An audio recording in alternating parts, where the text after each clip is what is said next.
I'm Connor Ruebusch, and if you are interested in the finer points of face punching, you've come to the right place.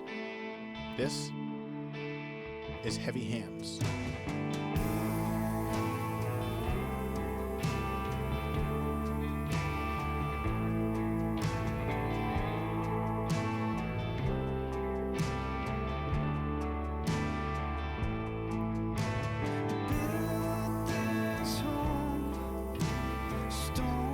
Hello and welcome to Heavy Hands. On today's episode, we are delighted to bring you a very special guest, UFC contender, multiple-time Brazilian Jiu-Jitsu gold medalist, world champion, however you want to say it.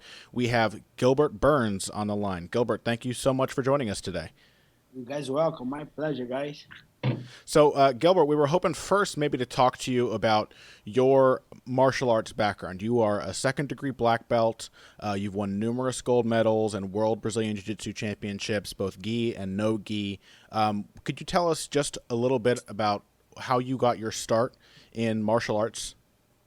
Yeah, for sure. So I have two kids. I'm the middle guy. I have two brothers. I'm the middle guy. I have young brother and older brother.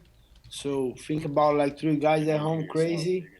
My dad decided to put us to do something, but at the time he was kind of like tight with the money, and he was working at home. He was like fixing the car on the inside, and then one day a guy showed up with the gi and a black belt inside the car. Yeah, and then my daddy he's pretty smart, and then he knew the guy was kind of like martial art, and then he make the exchange like, oh, I'm gonna fix your car, but just I want my kids to train, and then they give like a scholarship for us for 3 months, kind of try out, see if we like. But at the time, I remember my dad he didn't have money to keep paying, especially for three guys gi in the competition. And after the 3 months out end, the guy come and then he came to my dad and said, "Hey, bro, I want your kids to keep going, keep doing jiu-jitsu because they're doing good. They have like good skills." And then we already competed. The first 1 month we already competed. My both brothers won. I lost. But we kept going. So every month we have a tournament. We're having fun. Then we like it. So they gave, the professor gave a scholarship for us. And then we never stopped. So today I'm a black belt. My two brothers too. My older brother, he's kind of like Navy SEAL in Brazil. My younger brother, he fights too. He competed on ONE FC. Now he's in Brazil. Both are in Brazil. I'm here in Florida. That's how we started. Then we never stopped. Is it kind of hard, Gilbert, to train jiu-jitsu if you don't have a lot of money in Brazil? I always kind of got the impression that it was easier down there, whereas here in the U.S., we still don't have a lot of young mixed martial artists because compared to things like boxing and wrestling, which have school programs and government funding, MMA and jiu-jitsu are still kind of a rich kid's sport. It costs a lot more to train jiu-jitsu here in the U.S. Was it that way for you and your family as growing up? Yeah, now it's kind of like getting better in Brazil because we have a lot of projects. The guy like teaching for free and a lot of like ghettos and a lot of favelas. So now you can train, but at the time like 1998 it was kind of hard. Like my daddy couldn't afford, especially for three kids. Like today, I'm not saying it's easy, but like you have more like unavailability to train. You can train and have more place, but at the time it was hard, bro. It was kind of like it was tough. But today we have 30 on a project in the favelas. We have Ricardo Vieira. We have Niterói at my city. We have a lot of places that you can train for free. So now I think it's kind of like easier because all the guys that became from a poor place, they come back and they make it easier for the prospect, for the new young guys. So like a lot of guys now, even they are here, they have a project in Brazil. Like a lot of guys, they live in the U.S., but they still have a lot of things going on to Brazil. A couple guys to teach. So I think now we have more opportunity, but at the time it was hard, bro. Like if you wasn't doing good, we couldn't keep going, and especially when we keep training. we still have like a lot of obligation. We cannot miss training. We gotta come early. Gotta clean the match. When we have the tournament, we gotta compete. So and it was hard, and then it was kind of like asking for money for help with the geese, with the tournaments, and then we made it. But it's not just me and my brothers. No, a lot of guys made it. Like a lot of big guys coming from the same place and from the same situation. So that's a much more intense kind of competitive environment for jiu-jitsu, I think, than a lot of Americans coming up in that environment would have. But so you trained jiu-jitsu for a lot of years, but you've only been fighting in MMA professionally for about 4 years. How was that transition going from grappling to MMA for you? Yeah, for me, like I'm growing up on the Nova União, but on the like an affiliation on Niterói in my city. My hometown is in Niterói, Samuel Arona, Paulo Filho, Thales Leite, Dos Anjos. We all from the same place, and like I had a goal to be a black belt world champion. Like kind of every jiu-jitsu guy, they want to be. I was world champion in the other belts, but everyone who's in jiu-jitsu community, like competing, living jiu-jitsu, the goal is to be a black belt world champion. So I was a no-gi world champion, was world pro world champion, but I never had. I always second place, third place as a black belt. As soon as I became world champion, I think I achieved that goal, and then I want to move on. And then right away, as soon as I won the worlds in 2011, I got an invitation from Vitor Belfort to help in his jiu-jitsu, and then I just saw the opportunity, bro. Now I'm gonna do the transition, you know. And then I started training boxing a little bit, teaching Vitor, and then I went on his corner a couple times. Then I see the UFC on the inside before I even do my debut on MMA. I was already on the UFC, you know, walking there, seeing, doing the corner. So that's how everything started, like 2011. And then I have the patience. Then I love to fight. I always want to do MMA, but I still having that goal on jiu-jitsu first to become a black belt world champion. As soon as I achieve, I just run for the next dream, you know, next goal, and then it used to be a like MMA fighter, and here I am. So, Gilbert, you said you had an affiliation with Nova União as a jiu-jitsu player. So was there any reason that you decided to go with Vitor to the Black Zillions rather than beginning your MMA career as a Nova União member? No, when I moved. So when 2007, when I got my black belt, when I was promoted to a black belt, Nova União at this time was kind of, they was changed. They were changed. They before was a lot of jiu-jitsu guys, but then in 2005, between 2005 and 7, every guy became a MMA fighter. Aldo, Marlon Sandro, man, all everybody, Dantas, all these guys, Loro, they stopped training with the gi to do just no gi. But at the time, I still have my goal to become a black belt world champion. And at the time, the gi training wasn't that good. It was more no gi and MMA. I remember to go there to get a hard training session, like maybe a month. I was going there to 2 times a week. It was kind of far. It was kind of hour and a half from my town, from my house.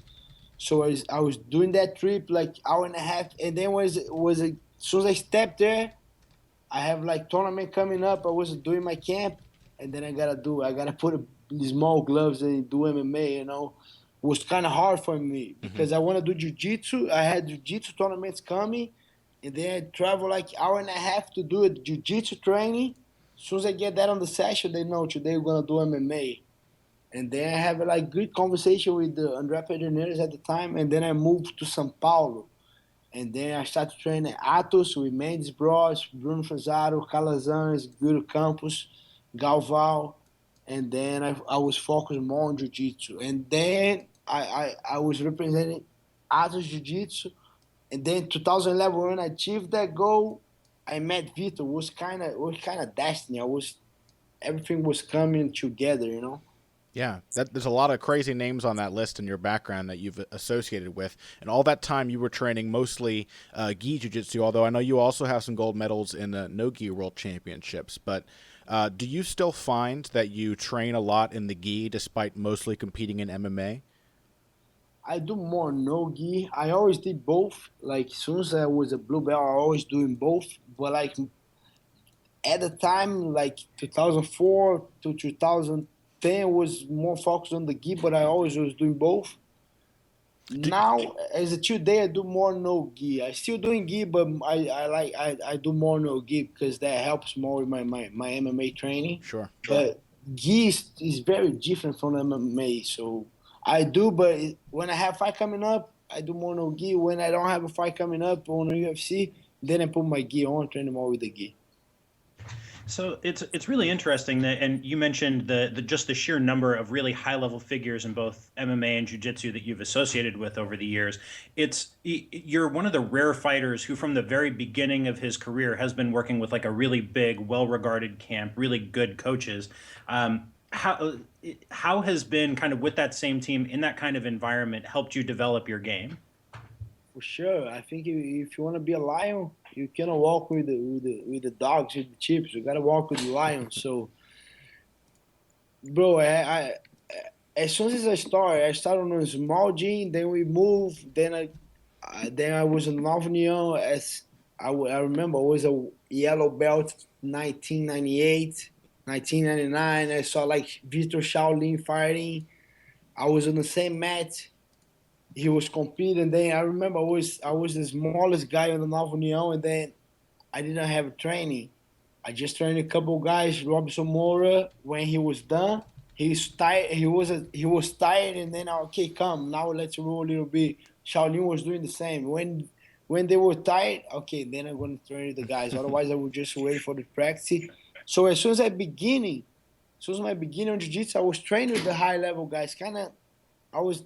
It's nothing that like at the first I was, man, that Shaolin over there, that Robson Moura, Leonardo Santos, like couple of guys that I was watching on the magazines, but then that becoming reality very soon, and then just was getting better, and then Galvão, and then Calazans, all the big names on jiu-jitsu was from the same team, and then I was competing against the high level guys too as soon as I got my black belt, and then just things just keep getting better, especially in MMA. First guy that helped me a lot of my transition was Vitor Belfort.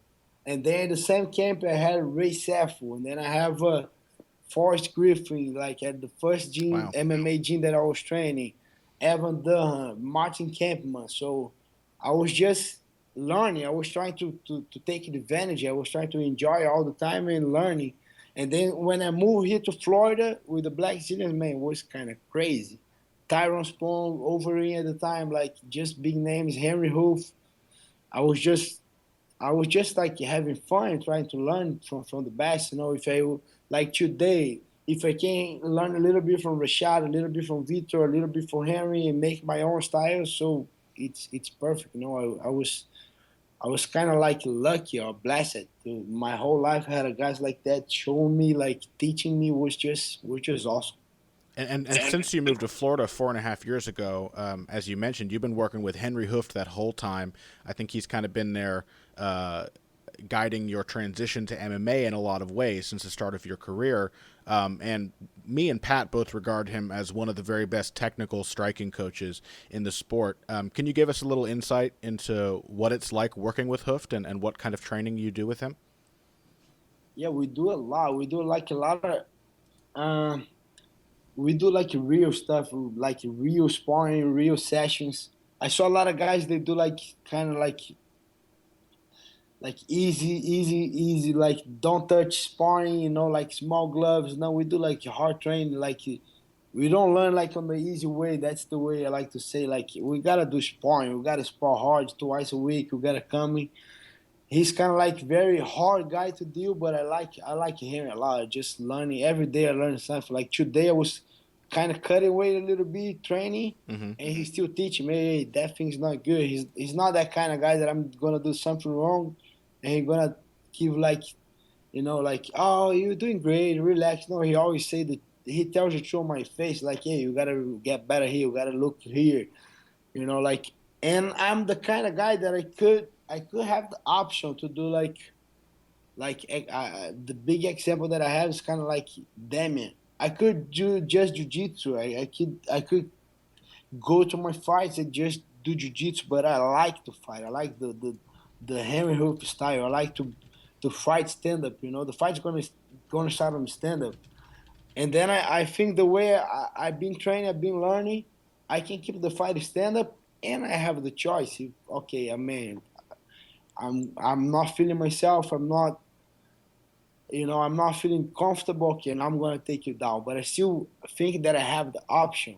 The way I start to train with Henry, the way I spar with these guys, Michael Johnson, Jesse, everyone here, I think I'm a better fighter every day. Having Henry, like guiding me, showing me, teaching me, so just helped me a lot. Do you make an effort to try to strike in fights with guys? Do you kind of think of some of your fights as opportunities to try out the kickboxing that you've been training with Henry and your training partners, rather than just trying to use what you're at your best at?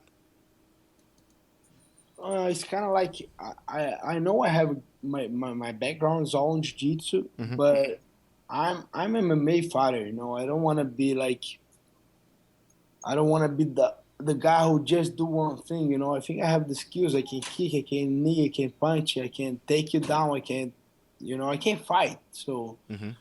and I like to bring the fight. Even when I was doing jiu-jitsu, I'm not the kind of guy who's gonna start, who's gonna make a couple points. No, I always come to finish. And then I want to bring the same style I was doing jiu-jitsu, but now with me mixed martial arts, with my stand-up, with my kicks, and my jiu-jitsu too. Why not? But I want to mix in everything up. I don't want to do the guy. Oh, he's just a jiu-jitsu guy. Yeah, bro, I'm just jiu-jitsu guy, but I still can knock you out. I have my hands are heavy. I'm fast. I can kick. I can take a punch. I'm not gonna just try to take you down. No, bro. I'm gonna try to knock you out. I'm gonna try to cut you. I'm gonna try to damage on you. I'm gonna bring the fight. I wanna finish. I don't wanna. I hate one thing that the only thing that I hate on fights is to fight like 15 minutes, bro. To fight, not say I can't. It's not say I can't. I can fight 10 rounds, 5 rounds, but I want to finish, bro. I want to go there and finish. I don't care if I'm gonna feel like a lot of pain later. If I don't care, bro. I want to fight. I want to bring the fight. Why do 15? Like when you can do 5 like you did last time, right? Yeah, why not? Better, like people are there, like all the people are at home watching, excited. They want to see a fight. They don't want to see. I'm not saying that jiu-jitsu is not exciting. I can make jiu-jitsu very exciting too. I can take you down, move, ground and pound, finish it, beautiful transitions. But I like to watch. I'm the guy who as soon as my fight's over, I like to watch the fights. Hmm. I pay for the pay-per-views. I like to watch fights, but I don't like when the guys don't want to fight, bro. If you make a way, if you train your whole life, if you go there, you gotta perform. Okay, sometimes you're not performing your best, but bro, try. Show something that you want to fight. Bring the fight. That's the way I like to watch, and that's the way I like to do. So I want to bring the excitement. I wanna fight. I don't. That's what I mean when I say, oh, I don't want to do only jiu-jitsu, because sometimes if the guy knows jiu-jitsu, both guys are high level, the fights kind of get is low a little bit. They get like the temperature is okay, but if you do both, if you very aggressive stand up wrestling jiu-jitsu, the fight's more excited. So that's the style that I like. So it's really interesting that you mentioned that, and you mentioned Damian Maia earlier too. One of the things that we see a lot when you have somebody who comes in with a really great base in one thing, whether it's wrestling or jiu-jitsu or striking, sometimes they have a little trouble adjusting to how you mix those skills in MMA, right? Like they have trouble going from strikes to takedowns, but you don't have that problem at all. Like you go from punches to takedowns. You don't have any problem like breaking off and throwing a knee and looking to hurt somebody in transition. You're really good in those things. How has that come about? Like how have you gotten so good at blending your skills together? Because of all the guys that helped me on my journey. I have a lot of guys to see, like Rashad, Vitor, Henry, all those guys, and here the Brazilians. I think that's the thing too. We have a couple days we spar, and especially for me, because I gotta train there to be comfortable. I gotta train. It's not okay. Now I'm gonna do stand up. No, I gotta train to be comfortable there. And then a couple of times they don't let me take the guys down. They okay today just gonna do stand up. Okay, 10 rounds, no minutes. I'm gonna take when I see Henry's kind of like okay. When I feel it's time, it's gonna be time. If I don't feel it's time, it's not time. You guys gotta fight. And like we have like 10 rounds. I don't know how long, you know. So that's make myself comfortable on a striking position. So I gotta be there, bro. So that's how I get more comfortable on stand up. And then with the wrestling, I have a great coach to keep me on the transition. And I think MMA is kind of like if you think only one thing is gonna be hard to make that transition. You gotta think on a lot of ways. So even on jiu-jitsu, if I just do jiu-jitsu, okay, now it's different. Now I have think about submission, think about like move to the side, like fake to one side, try to pass the guard, and then I gonna put pressure. Okay, now but for MMA, sometimes you gotta control first. Now I gotta control. Now I gotta do damage. Okay, now I can be offensive. Okay, now I'm gonna win position.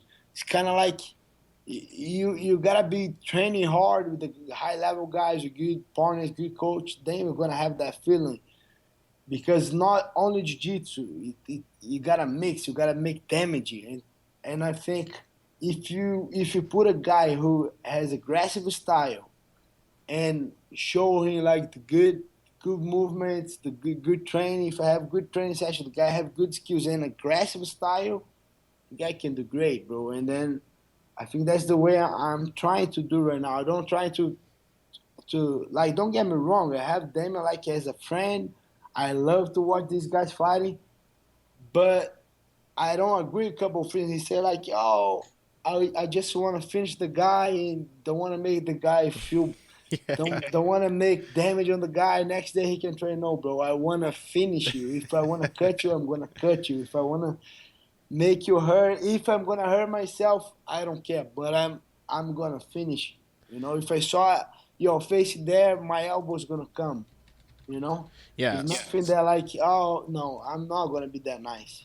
So that's a very different mentality from Damien's, the sort of art suave mentality that he has. Tries to be a gentle fighter whenever he can. But the mindset there seems kind of like jiu-jitsu. You mentioned transitions before in jiu-jitsu. You always worked on trying to have smooth transitions, and now you've talked about being aggressive in your fights. Do you think it makes it easier to transition from one position to the next and from one range to another or from one phase, like from striking to grappling? If you have the initiative, if you're pressing the action, if you're aggressive, does that make it easier to change things up the way you want? I think so. If you're more aggressive, if you're on charge, it's gonna be easy. If you're aggressive, you can mix it up. You have good stand up, fake is taking downs, change stand, goes, put pressure. I think will make yourself easy. But if you just have okay, he just gonna try to take you down, then you're kind of a little bit predictable. I think that's all MMA is about. It's a crazy sport. One punch changes the fight. Mm-hmm. So why not get better on every area? I'm gonna try to punch you, elbow, kick, knee. Okay, and if something crazy happens, okay, I'm gonna take you down. Yeah. That's the way I think. Like I'm gonna get better on every tools that I can bring to the table. Want to get better. Want to get sharp, and I still have my jiu-jitsu. Absolutely. So there's one more thing I wanted to ask you about before we wrap up, Gilbert. We have another guy from your team who has been doing a lot of pressure fighting lately, but then in his last fight, he kind of went to a stick and move strategy, fought from the outside, a little different from what I think Henry usually has his fighters do, and it worked brilliantly. Michael Johnson knocked out Dustin Poirier in the first round, one of the best performances of his career. Can you give us your thoughts on that fight and what you think about Michael going forward? Man, he's too fast, bro. And he's too super fast. We have the same trainers. We do like a lot of work with Tony Villani, the guy here on XPE, like high level guy. We train with Henry. We have Jakey Bonacci and Corey Peacock as trainer. Man, I see the guy every day. He's too fast. He's kind of like he walking around 162, 163. He don't cut a lot of weight. Mm-hmm. But on the other side, bro, he's so fast. He likes to train. He brings the every day. He comes to the practice. He, like you said, he comes for negative fights. But even I think he fought very well with Benio Dariush. I think he won the fight. And even with Nate Diaz, I think half of the fight he won when Nate Diaz got a little bit on his mind. He got angry, and then he stopped with the thing he was doing good. Mm-hmm. But man, he's a high level guy, bro. I think I'm lucky to have one more guy like that. We train a lot. I was trying to push a lot into this fight. He helped me a lot, and it was one of the best performances, like you said. And man, Dustin is not like an easy guy. He beats and my thing, the way I watched the fight wasn't Dustin mistake. It was like more credit for Michael. He did great, bro. He was on his day. He trained so hard. He was so fast, and he just pulled the trigger on the right moment. He did perfect. He did amazing. Absolutely. And then actually there is one more thing I want to get your thoughts on before we go. You've got a fight coming up with Michel Prazeres and on September 24th at UFC Fight Night 95. I think a lot of people looking at that matchup would be very excited for the grappling battle. Both you and Michel are pretty high-level black belts, but having talked as much as you have about trying to be well-rounded and pushing the fight in every phase and every range and fighting aggressively, how do you see that fight going out, and what can we expect to see from you? I'm looking forward to push hard on Brazil. He's like you said, he's a tough guy. He very strong guy. I remember I was fighting lightweight in Brazil. He was fighting welterweight. Mm-hmm. I know he cuts a lot of weight. He gets out at the end of the first round. He starts to gas out. So I'm looking forward to a hard first round, and I'm looking forward to finishing on the second round, maybe a submission or a TKO. But I know he's a like you said, like well around. He has a lot of more fights than me, but like we've been talking, I have a lot of experience like inside the gym, inside with a lot of high level guys that I think I'm ready, bro. I think I'm gonna dominate this guy, and then I'm looking forward to a top 15. I can't wait to see it. Thank you again, Gilbert, so much for joining us. It was a real pleasure to talk to you. Thank you, guys. It was my pleasure. All right, we'll talk to you later. Bye. Just one more thing. We have our gym here. That's right. Yeah. Is the Combat Club.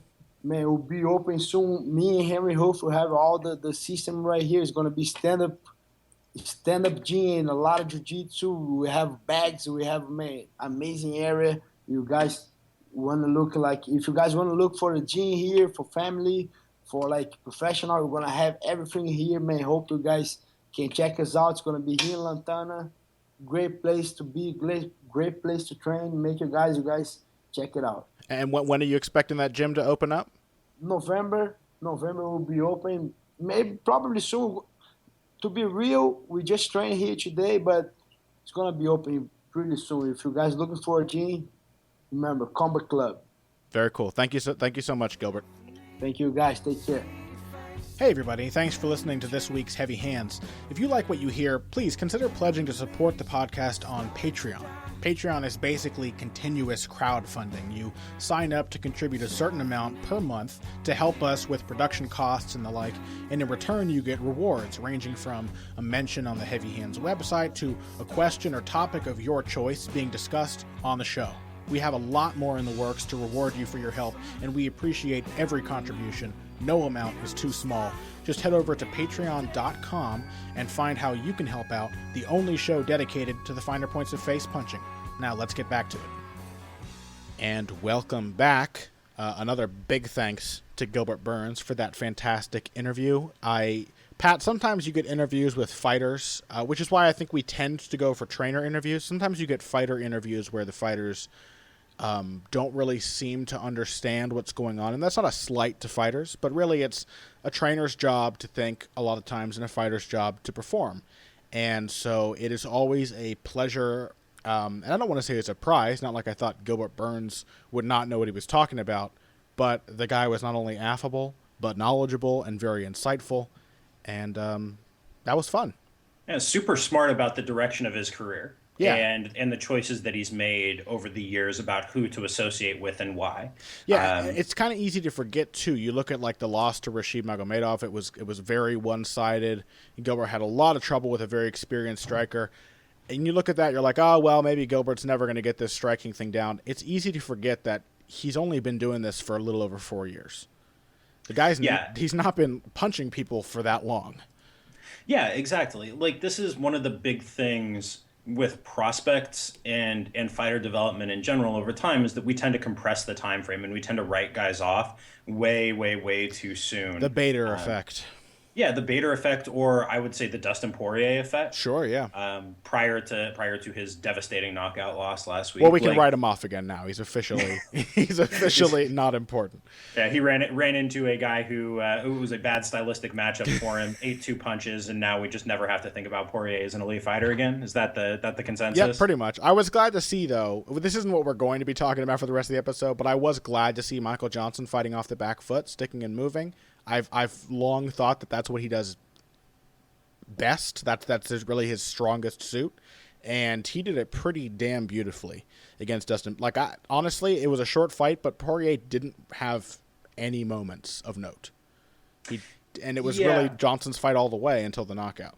yeah. I mean, I think it's hard to say much on the basis of what we saw, given that we know that Poirier can be a kind of a slow starter. Yeah, Like that did not look really any different from that really did not look a whole lot different from what we saw in the opening 2 minutes of Poirier versus Joe the Joe Duffy. Duffy fight. Yeah, yeah, sure. But to be able to get him to the point where he's ready to come forward and make that the exact moment when you stop the fight, pretty impressive for Michael Johnson. I also appreciate that Michael Johnson apologized to Dustin Poirier after talking shit to him as he was recovering from the knockout. But even more so, I appreciate that he went to shake Robbie Lawler's hand first because you got to get your priorities in order. Bob Lawler's there. I think maybe he didn't realize until he saw Robbie Lawler that Dustin Poirier was associated with him, and then he apologized to Dustin. He's like, I do not want to get on Bob Lawler's bad side. Yeah. Well, so if we're not going to talk that much more about that card, we've got a card coming up this weekend that features our new friend Gilbert Burns, but also a heck of a fight, but with the best female fighter on the face of the planet, Cyborg Christiane Cyborg Justino, and really the whole card is stacked with interesting fights and interesting I'm kind matchups. of surprised it's not a Fox card, to be honest. As a free TV card, I'm very impressed with the lineup on this one. There are really no fights that I have no interest in, and there are quite a few that I'm really looking forward to seeing. And I guess the first and foremost of those is the main event. You've got apologies, by the way, if you have in and out truck noises happening outside my window. There's nothing I can really do about that. So I've closed my window. I'm trying to mitigate it as best I can, but they're repaving the street down the block from mine, so that may be going on off and on throughout today's recording session. It is what it is. But let's move on to the fights. Christiane Justino is fighting Lena Lansberg. You get the feeling because like watching a lot of UFC and Invicta and Bellator and stuff like that, you haven't really heard of Lena Lansberg. She's not been present in any of those promotions or in the North American MMA scene in any big way. And so you have this feeling going into it that it's another Cyborg fight, that she's destined to destroy this woman. I think Lena Lansberg may actually make her work for a bit. I think she's a pretty interesting opponent for Cyborg. And any opponent for Cyborg is made more compelling by the fact that the UFC insists on making Cyborg cut to 140 pounds over and over again. For some, I don't know if they're still entertaining the fantasy of a Rousey fight happening at 135. I don't think Ronda could ever be convinced to fight Cyborg even at 140. So I really, truly don't know why they're doing this to her. Just let her, because Landsberg is a featherweight too. Just let him fight at featherweight. But that does Probably add. it's just letting Cyborg know who's boss. I Really, guess, really and yeah. truly, it's like this is a way of limiting her ability to negotiate and to demand particular fights. That's all it is. It also allows them the fiction of the fiction that they can keep the women's bantamweight elite away from her, even though there are plenty of women's bantamweights who have fought at featherweight before and were even more comfortable fighting at featherweight than they are fighting at Wouldn't that 135. fiction be even stronger if they just kept her at featherweight, though? Why bring her closer to bantamweight? I mean, maybe they want to convince... I guess they're probably hoping to convince other members of their bantamweight roster to fight Cyborg, like Leslie Smith did. But, really, I just don't get it. You know, save the catch weight for an opponent who asks for the catch weight. I don't think Alina Lansberg demanded a 140-pound limit here. You're telling me a 6-1 fighter who would probably just love to be in the UFC under any circumstances would refuse to fight Cyborg at 145? Yeah, and she's not that small either. Like I said, I'm pretty sure, isn't she a career featherweight? I think she's mostly fought her career featherweight. Yeah. So so what makes you think that she can hang with Cyborg? Not that I disagree. I just want to hear your take on this. All right. Well, to me, two of the things that most of Cyborg's opponents lack skill-wise are range striking ability, and Lansberg has a very extensive background in Muay Thai. Supposedly she has 85 fights or more. She estimated, I think, 85 to 90 fights, so we're going to say at least 85 in Muay Thai or international kickboxing rules. She fought women like Valentina Shevchenko. Got beat up by Valentina Shevchenko. Sure, yeah, but coming into MMA with a lot of experience, so she has that striking ability. And then she, because of that Muay Thai background, she's a pretty good clinch wrestler. And that is an area where Cyborg has also dominated women who might otherwise be able to strike pretty well with her. People don't really talk about Cyborg's wrestling. And for my taste, she does rely a little too much on a lot of risky throws, the kind of things that like Kat Zingano relies on. Sacrifice throws and big dramatic lifts and stuff, but it can't be denied that she's good at those. She's very strong, and she's got a purple belt in jiu-jitsu, a brown belt in jiu-jitsu, I think now. So her ground game is something for her to fall back on, something she couldn't fall back on, for example, in some of her unsuccessful Muay Thai bouts. And so Lansberg probably will be able to compete a little bit more in the clinch than a lot of Cyborg's opponents because she is a fully fledged featherweight and she's very strong in that distance.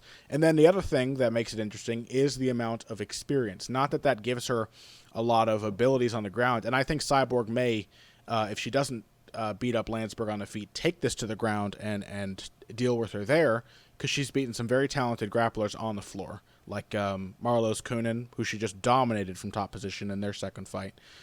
But it's just the sort of the knowledge that she has fought a lot of dangerous women before, that she's been to the ring so many times. That's a valuable thing, because a lot of Cyborg's opponents, they tend to beat themselves before they actually step into the cage with her. She's got a bit of a Mike Tyson effect, and I think Lansberg may be less susceptible to that. There's a possibility that she may be less susceptible to that than some of the other women who come from grappling backgrounds or just relatively brief MMA careers that Cyborg has just run through in the past. Now, obviously, I mean, Leslie Smith's experienced and has fought a lot of tough fighters, and it didn't save her. If Cyborg touches your chin and you go down, no amount of past knowledge is going to save you.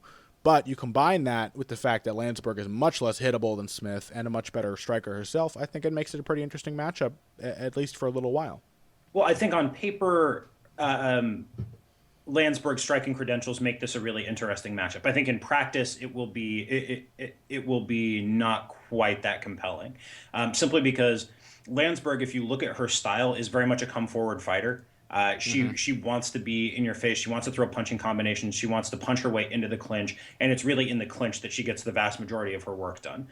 She uses the fence really well. That is her major strength of her game. Like, she can stick and move for a little while. Like, she can do some work at range. She's got a good jab. She got good footwork. Yeah, she's got good footwork. She throws good punch kick combinations. She is a sharp technical striker. Good footwork. Everything that you would need to do that. But that's not really her game. Her game is punching her way forward, working into the clinch, and then dropping dropping those knees and elbows, using her head to pin you in position against the fence, framing, and mixing in those knees and elbows. That is her bread and butter. She's the elbow princess. Yeah, that is literally her game. And so I think that for a while she will be able to kind of stick and move, but I think eventually she's going to get drawn into her preferred kind of fight, and in her preferred kind of fight, the kind that she usually likes to be in, Cyborg just has massive advantages. She's bigger, she's massively stronger, she hits way harder, and I think that in the pocket and maybe even in the clinch too, Cyborg is a more technical fighter. Yeah, I do wonder though what the effect might be on Cyborg if she's not coming into this fight feeling particularly well. I mean, how many of her past opponents have actually tried to walk her down? Everyone takes the approach that you should outfight, and that seems like the natural response to a pressure fighter. But I think we know, looking back on history, that pressure fighters tend to beat outfighters. And it makes it even more easy when they're not used to fighting on the outside, and they try to make themselves do it. We've had opponents try to come at Cyborg with takedowns and with pressure, but not so much trying to pressure her on the feet. Not behind a jab, not with a clinch attack. Obviously, there is, just like psychologically, it seems to be a horrible idea to engage someone as physically powerful as Cyborg in the pocket and in the clinch.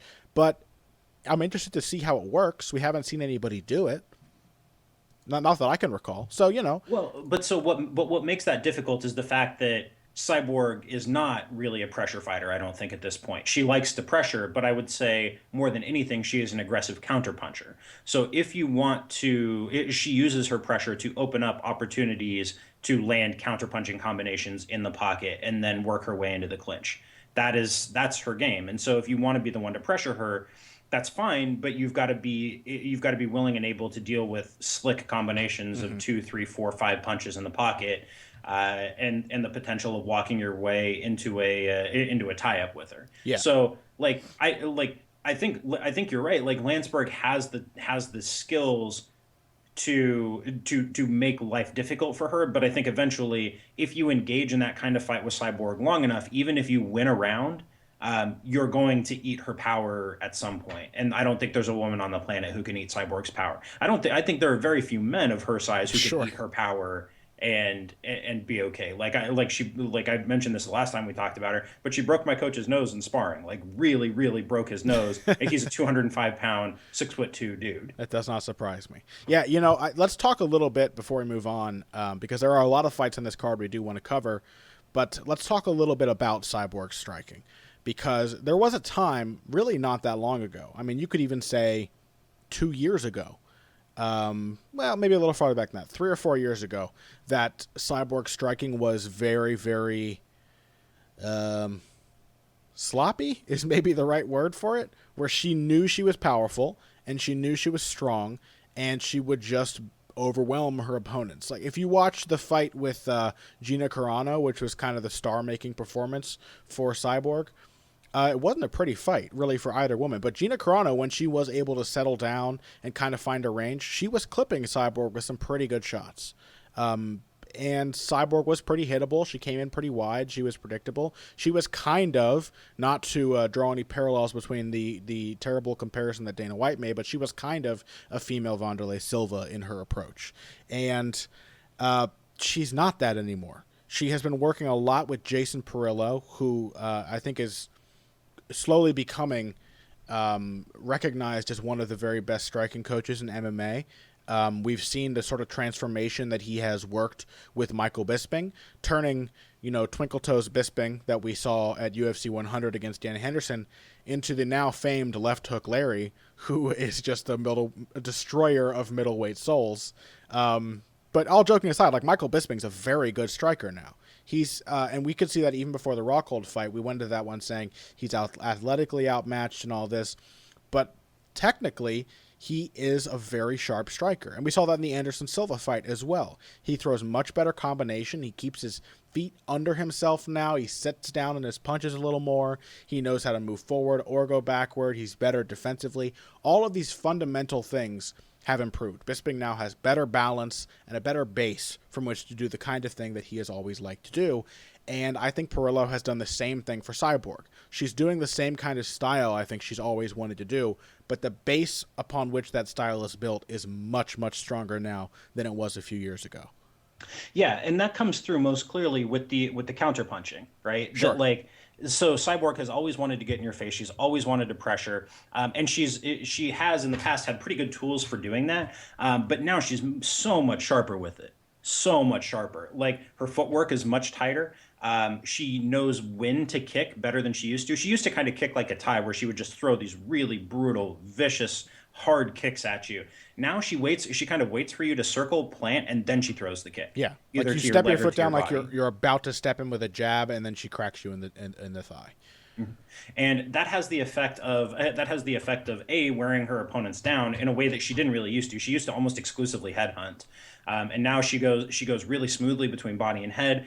She fights like a much more process driven fighter, which I think is the kind of the basis for what Jason Perillo does. Yeah. Like I think he trains really good process fighters. Yeah. And the fact that Cyborg has the dynamism to finish a fight at any point in time isn't an excuse to not do things the right way. And so what we've seen from her a lot more is doing things the right way. So for example, when you throw at Cyborg and she sees the opportunity to counter, which is what she's looking for more than anything, it's not that she just plants her feet and throws. She takes good tight angles in the pocket. She moves her head when as she throws, Yeah. not just before or after, not just to set things up or to keep herself safe after she throws. She moves her head as she throws. So she throws a lot of dipping jabs.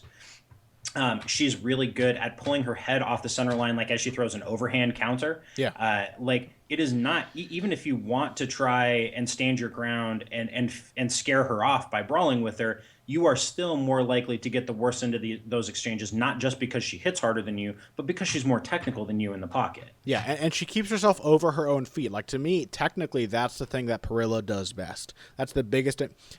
With that, by being able to teach that skill set, he's turned Michael Bisping into a guy who can finish fights and turned a guaranteed finisher like Cyborg into a much safer fighter. Because it's always good to have balance. It's always good to be well positioned. And if you compare, say, the overhand counter of Cyborg to, there's a video out there. Mike Winklejohn has a few of these videos, and since I mentioned Mike Winklejohn with striking technique, you know I'm probably about to complain about something. But he has these videos where he'll have his fighters demonstrate some kind of technique. There's one with John Jones where they do the overhand, and you know the kind of overhand that John Jones used to throw all the time. It's like one of the only punches he used to throw to complement his kicking game. And it's like this really ugly lunging punch. And they would say, oh, well, when you throw it, your head comes offline. And it's true, the head's no longer in the place it was when the punch started, but if you look at the finishing position of the kind of overhand Jones threw, say, in the Shogun fight, or against Machida, the head is past the feet. The body is leaned forward, the eyes are on the floor, and the head is to the side, but the balance is gone. The stability is not there. So if someone adapts to that kind of head movement with their own counter combination, you're not going to be able to respond very well, and you're not going to either defensively or offensively. You know, you're not going to be able to evade very easily, and you're not going to be able to answer. You're out of position. And Cyborg's slips mid-punch combination are not like that, nor are Michael Bisping's, which is why he was so successful exchanging with Anderson Silva and Luke Rockhold. I've been really impressed, but that Leslie Smith fight, I know Leslie Smith is, you know, a weird, janky kind of fighter, but Cyborg just tore through her, and not by overwhelming her the way she could have. She did it by picking her apart with this shotgun jab, these really well-timed and technically well-executed counters. And so, you know, there's a level of skill that's against a woman like Lansberg. You can say Lansberg's going to be able to compete, but it's not like Cyborg is just running over women who can't strike anymore. And she has the skill set where she can face someone who really can strike, as we saw in some of her kickboxing bouts, and still manage to succeed. So I suspect you're picking Cyborg. I'm certainly picking Cyborg. What's your specific prediction, Pat? I think probably late in the second round. I think that Lansberg is going to have some success early, either sticking and moving or potentially trying to walk Cyborg down herself. But I think it's only a matter of time before Cyborg's size and strength and general kind of craft start to tell. Like if Lansberg tries to stay away, eventually Cyborg's going to catch her. If Lansberg tries to scare her off by pressuring her right back, I think eventually she's going to walk into a counter punch that kind of changes the tenor of the fight, even if she's doing well at that point. But I think it takes a while. I think it'll be kind of late second round, maybe the 330 mark of the second round. Second round sounds about right to me. I am interested, however, to see if Lansberg can survive, what effect this dramatic weight cut may have on Cyborg's durability and stamina down the stretch. It is a question mark. Like we can't just say Cyborg's going to be her perfect self. We only got to see her with Leslie Smith for a minute. So there's always that doubt, that lingering doubt when you make a fighter do something as uncomfortable as cutting, I think it was about 23 pounds over the course of a week. Cyborg still has left to go, so it's not pretty. It's not easy. Why don't we take a quick break, Pat, and when we come back, we're going to talk about some of the other fights that intrigue us. In fact, a lot of the fights, in brief, we'll try to touch on everything that's fascinating about this card, namely Renan Barão's second featherweight fight against Philippe Nover, Francisco Trinaldo versus Paul Felder. We've got Gilbert Burns, who we just spoke to earlier on the show. He's fighting Michel Prazeres, which is a very compelling fight.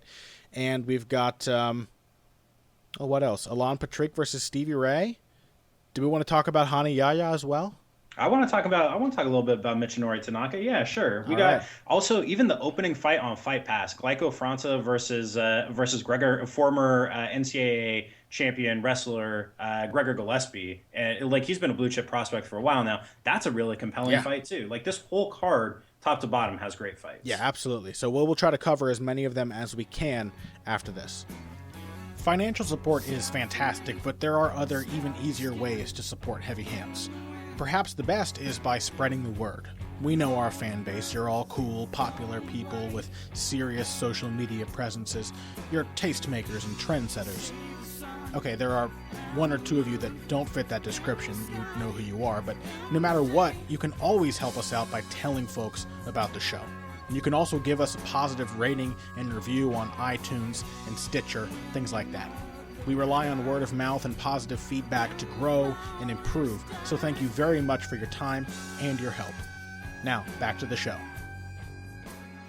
And we are back, and in logical fashion, we're going to move on from the main event to the co-main event, and that is a featherweight fight between former bantamweight champion Renan Barão and Philippe Nover. Is it Felipe? No, I'm never quite sure how to pronounce Philippe's name. I have no idea. I do know that it's weird that it has two L's and one P. I know that. Yeah. I think it's Philippe. It's got to be Philippe. Philippe Nover or Nover. Who knows, Pat? These are the questions that we're here to answer. God, before we get ourselves any deeper in this, let's move on. Well, and Nover is not the most interesting aspect of this fight. I am personally very invested in Renan Barão's featherweight career.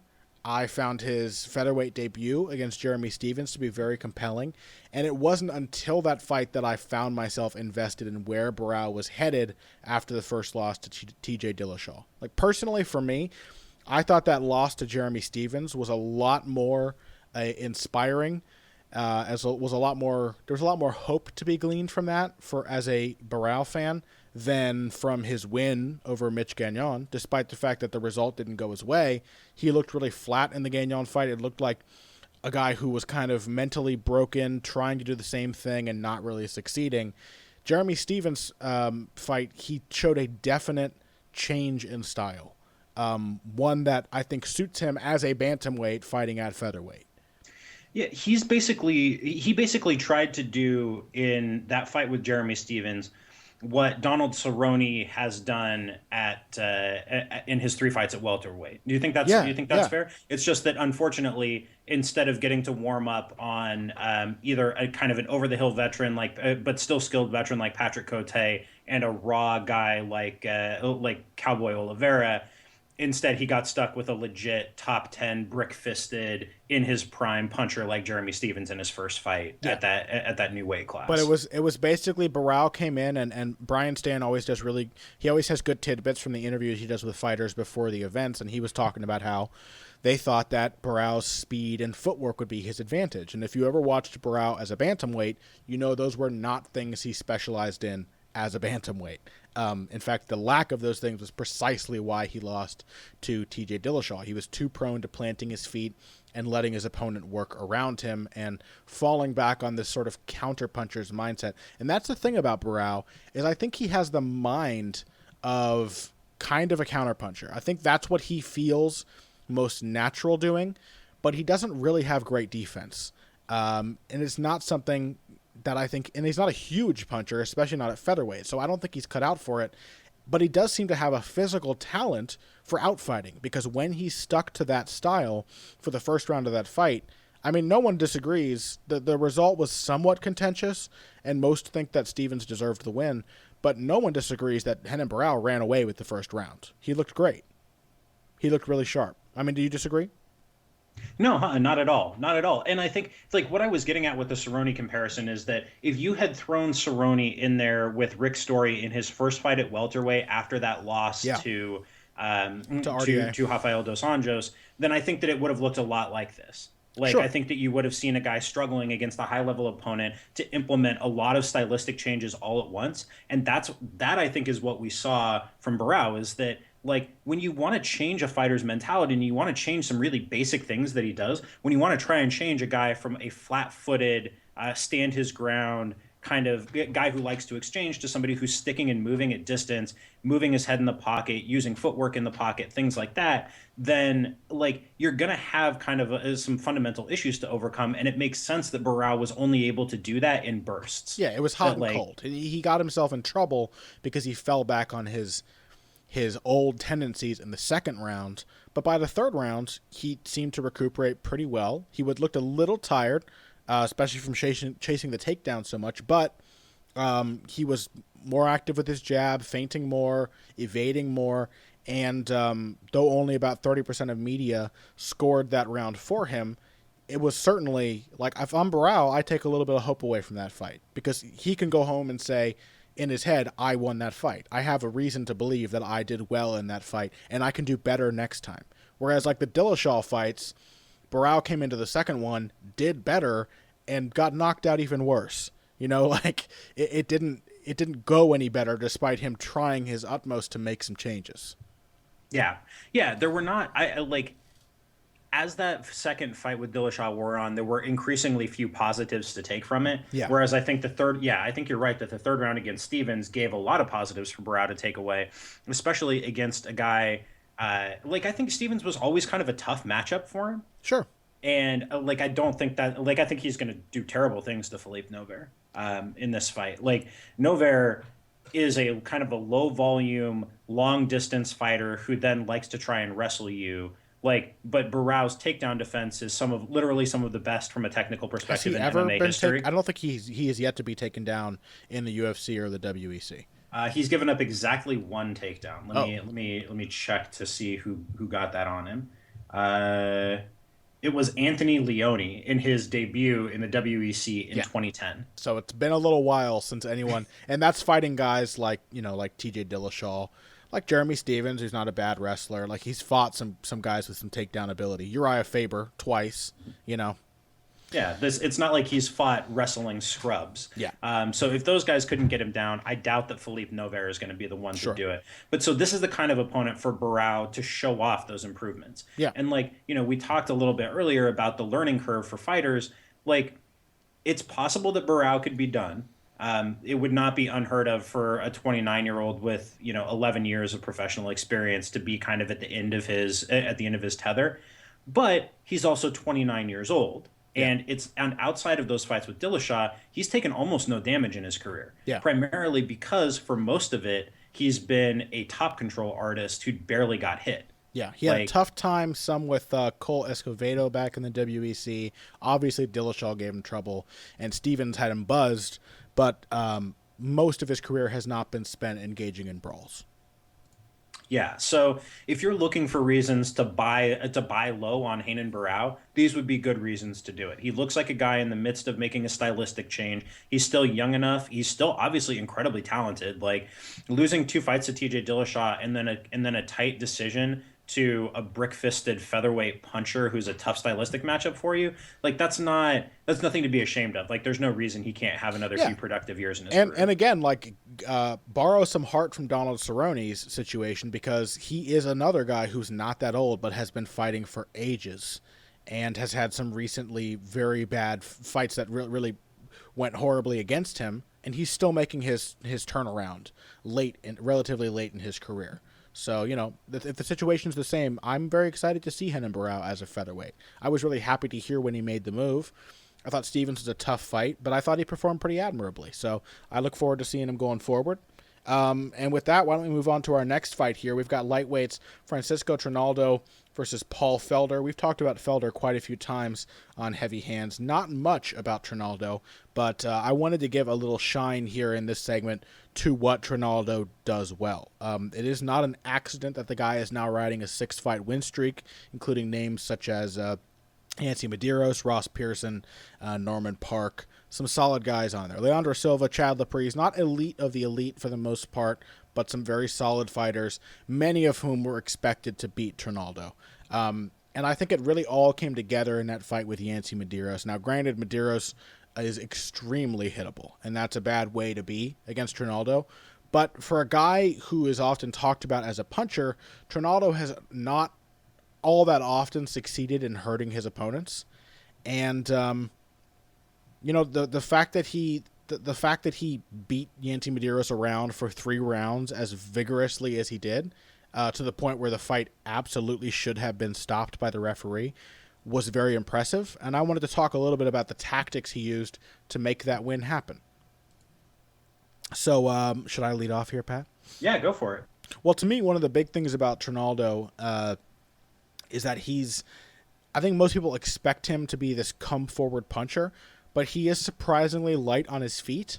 That allows him to set people up for counters, but I think it also allows him to rest. That was a big thing against Medeiros, who was trying to work his body and walk him down, is that Trinaldo could bounce around and get his breath back at various periods in that fight. He moves well enough that he can either draw you in or stay away until he can recover. And that's a big thing, especially for a guy who is now 38 years old, which is madness.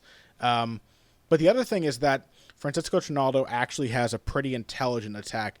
I used to be the kind of guy who would look at a guy's technique solely on the basis of what is textbook and what is not, and I would criticize. The first article I ever did for Bloody Elbow was a fan post, and it was about how Nick Diaz's boxing wasn't that good. And while based on the metrics I used then, I still hold to that it's not technically very great. I like to think of things more conceptually now. I like to think of things more in context. And in context, there is a lot of rationale behind what Francisco Trinaldo does, namely having different angles of attack to set up his counters. The big thing with Trinaldo is that he keeps this flicking jab in your face all the time, so that you're always trying to find ways around it. That jab comes kind of up from the chest level, and then this bombing overhand left. And he's always attacking from different angles. He actually had a really nice right hook that whipped around from the outside in that Medeiros fight. We haven't seen much of that before either, but being able to attack both from low and from high is pretty excellent for a counter fighter. You tend to get people zoned in on attacking you, and when they come in, they're focused on one spot. You want to be able to attack from different areas outside their field of vision. And it's something a lot of people don't appreciate enough, is how well an up-down attack how well those two types of attack can play off of each other. To me, that was the really big thing, especially against a tall guy like Medeiros, was being able to play the overhand left. People kept saying he's just hitting him with the left hand over and over, but the reason Medeiros could not adapt is that it was constantly being hidden from him. The left hand, as common as it was still not predictable. Well, so Trinaldo is a really interesting exercise in why watching what a fighter's hands are doing, or like why looking at a fighter's hands is it can be kind of misleading and deceptive. Sure, yeah. Right? That what I think most of what matters in a fight for setting things up happens between your toes and your core. And you look at the way that Trinaldo throws punches, if you're just looking at his hands, you say, well, that's kind of wide, that's kind of weird, why is he throwing it that way? But you don't notice, again, like you were talking about, the angles from which the punches are coming, but that he is, in terms of his fundamentals, a pretty sound striker. He gets his weight behind his shots. His head is over his feet as he's throwing. He's not really reaching. He's rotating into his shots. He's got good power behind them, but it's not athletic power. It's snappy. It's the kind of snappy power that comes from throwing your punches right. Like, the fact that they look a little bit awkward or a little bit wild does not mean that they're not technical. He drives from his toes. He's got good rotation. Like, the technique for power is there. Yeah, and where his feet are when he throws them is the really notable thing. Like when he beat Chad Laprise, that was an exercise in having better footwork than your opponent, despite the fact that Laprise looks like this really good, clean, technically sound striker, which he is. Like Laprise got way out footworked by Trinaldo for that entire fight, which is crazy. Inside like, angle, I think, outside angle, totally outworked. I've been saying for some time that Chad Laprise is kind of, aside from athleticism, is kind of the ideal Firas Zahabi striker. His footwork is exactly what Firas Zahabi tries to instill in his fighters, and it's very solid. And so for a guy like Trinaldo who looks kind of messy, to walk him into a very convincing trap and then finish him, to me, that's really impressive. Yeah, that fight is an exercise in your eyes can fool you. You need to look deeper. Yeah, and that was true. Same deal when Trinaldo fought Ross Pearson too. Exact same thing. And then not so much with the Medeiros fight. I don't think there's any question that by that point it was clear that Trinaldo was the cleaner striker. But yeah, no, I mean Trinaldo's a really good fighter, and it makes for a really interesting matchup with with Paul Felder on this card, because Trinaldo is going to have to deal with the counterpunching game of Felder, but I think Trinaldo probably takes it just by throwing more. Like Trinaldo understands that to win rounds you need to score points, you need to land shots, and that's something that Felder has struggled with. Yeah, absolutely. I think, I really like Paul Felder. We've talked about him. We were really high on his potential when he made his UFC debut and when he knocked out Danny Castillo and all of that, but he has run into trouble for a few reasons. One, I think he's a little too easily frustrated. That's something that can be solved through experience, but Felder seems a little, not even a little, widely too prone to having his opponents kind of get in his head. And I think in part he does that to himself. He's so insistent on finding the perfect opening for a lot of his counters that he ends up hesitating and waiting, and the other person is like annoying him with little flicking shots. Like he gets annoyed because the opponent is doing to him exactly what he should be doing to them, being more active, touching, creating openings rather than waiting for them. And then the other thing tactically I think that will get Felder in trouble is that he does tend to take pictures sometimes with his movements. He's got pretty solid head movement by MMA standards, but he does really plant his feet. Doesn't, if you watch somebody who's maybe not as athletically talented, but technically or better in terms of craft than Felder, like Nate Diaz, you watch how every movement that Nate Diaz makes is kind of followed by a different type of movement. If he throws a punch, he's going to fall in with his head so that he smothers the next one, and then he's going to take a step, and then he's going to pull back, and with that pullback, he's going to take another step and pivot to the side. It's always a different kind of evasion. It's not just, I'm going to plant my feet here and move my head. If anyone in training has ever tried that, it's very difficult to just stand your ground and make a guy miss over and over again. That's what makes Felder so hittable to the legs and body. Like Felder is not super hittable to the head, though he can be touched there. But if you look at what Felder's losses all have in common, it's that he got beat up at every level. Yeah. Like it's that guys were. It's like, okay, you want to move your head? Well, your body's right there. Your legs are still there. I know exactly where those are, and I can move around you as you're doing that. That's how Barboza just beat his body into like the color of eggplant. And that's how Pearson had a lot of success against him too, was targeting the body. And so I think Trinaldo, who's a dedicated body puncher and kicker and leg kicker, will be able to kind of exploit that, which is, I don't know. I mean, it makes for an interesting contrast between Felder, who is a really dedicated, clear example of a counterpuncher, versus Cyborg, an aggressive counterpuncher, because of the different ways they go about creating their openings. Like Felder is looking for you to present an opening to him. Cyborg creates her openings. Yeah, and it's funny because Felder is maybe even a little more orientated to forward movement than Cyborg is. He seems like a pressure fighter a lot, but he has struggled for the fact that he doesn't make his openings happen. Like that was the reason that Ross Pearson beat him. There was no point in that fight in which Ross Pearson looked like an amazingly superior technician. It was relatively close all the way, but Felder was waiting on Pearson, who was, even as he was coming forward, who was happy to move backwards if it meant that he could tap Felder with his jab. Just hit him with little things, frustrate him, maybe set him up for a big shot, but really just wear away and score points. And I think Felder's big issue has been that he gets into his own head, and that causes him not to be able to win rounds. You know, even in his last 2 fights, which he's come back and performed pretty well, they've not been easy fights. He has had difficult moments where he has had like fast opponents like Joshua Berkman who've been able to get off on him early, and guys like Darren Cruikshank, who was really very competitive with Felder in just about every phase until the end of that fight. They've been close, and his losses were like that too, but that doesn't really inspire a lot of hope going forward, at least until that problem is fixed. Trinaldo may be 38, but he is still improving demonstrably from fight to fight. Felder's improvements have been pretty small, not super pronounced, and he's 32. You know, for most guys, it sounds crazy to be saying that in comparison to a guy who is genuinely middle-aged, but most guys you don't expect to see a ton of change after 32. So it remains to be seen. I don't necessarily agree with that. Like Felder only is just shy of 5 years as a professional. Like we might still expect to see him improving for a few years. Whereas Trinaldo does he have a martial arts background?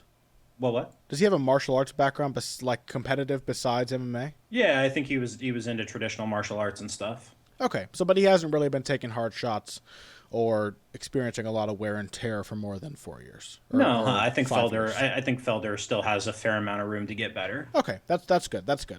That gives me hope. I like Paul Felder. You know, I want to see him succeed. When he performs well, it's very exciting, and he's been in a lot of really good fights. Like he had a fairly competitive fight with Edson Barboza. That says a lot. So going forward, I would like to see him improve, but I'm with you on this one. I think Trinaldo just kind of outworks him. It's just a little savvier with knowing when to just let his hands go and pile up a bunch of really showy shots, and when to make Felder follow him around. And when he is following him around, I don't think Felder is going to be racking up points the way Trinaldo is. So I like Francisco Trinaldo. I love me some Masarunduba, 38-year-old brilliance. It is crazy to me that he is like nearly 40 years old, by the way. And we may just have time for one more, Pat. If we ever get a system together for bonus episodes, this would be a great way to use them. Like just do the rest of a fight Shimorgas. We both do previews. We both have a firm grasp of everything that's happening on just about every card. So maybe down the line we can incorporate all the stuff we want to talk about on the show but don't have time for into bonus episodes. For now, we have to try to restrict it to something close to an hour, and we're already over that. So let's go ahead and talk a little bit about the man we just interviewed and the guy he's fighting, Gilbert Burns versus Michel Prazeres, the featured lightweight prelim. Yeah, so I'm a big Michel Prazeres fan. Like this really, I think it's unfortunate that he's not considered a super exciting fighter. He kind of looks ridiculous because he's 5'6" and he's like wider than he is tall. But he's a really, really good journeyman, like a high-level journeyman who's not going to give you an easy fight and who knows exactly how to use the skills that he has at his disposal. So fundamentally, what ties all of Prazeres' game together is timing. That he has really, really excellent timing on his counter punches. He has a really good sense for when to change levels and shoot a double leg. But more than anything, he has a really good sense for when to plant his feet or move forward into the clinch. All of these are reactive movements. This is the foundation for absolutely everything that he does, and it powers the rest of his game. Yeah. So in his last fight, he showed real improvements to like his reactive takedown game. Like that was one of the better reactive takedown performances we've seen in quite some time. Mickey Gall-esque even. But he's just really technical in everything that he does. Let's not go too far, Pat. I mean, he hasn't quite achieved those heights just yet. Seriously. But he's just he's really technically skilled at everything that he does. His punches are compact and pretty technical looking. His wrestling technique is good. He knows how to drive through and finish takedowns with good technique. And as a grappler, he's exceptionally technical. Like he's a really, really strong top player. So I just like his game. He's an interesting challenge for any fighter to face. And I think he's going to give Gilbert Burns early in the fight some issues. Yeah, I mean, the two things that Prazeres has struggled with, the two guys that he has struggled with, I mean to say, we've got Kevin Lee, Paulo Thiago. I don't think either of those guys are demonstrably much better than Gilbert Burns at this point. That's kind of Gilbert Burns' current level as far as achievements go. And so you think that like physically, technically, as the younger guy and everything, Gilbert Burns should be able to win this fight. but you have the craft of Michel Prazeres. His first fight happened in 2000, which is crazy. That's how old must he have been? He's 33. I think he was 16 or 17 at that point. Yeah, and he didn't fight consistently for the first few years of his career, but he's been fighting a lot more regularly now. It seems like MMA has become his thing. He's got his, I think, second-degree black belt in Brazilian Jiu-Jitsu. So he was a Bope officer. He was a military police officer. Did he ever do any of the fights for Bope things? No, I think he was already in the UFC by the time Shudo started doing those. Oh yeah. Shudo Brazil 30. That was his last Shudo event. But Prazeres has a thing in common with Francisco Trinaldo, and it's not just because they're both really squat and muscular, which is that I think he has a pretty good feel for winning rounds.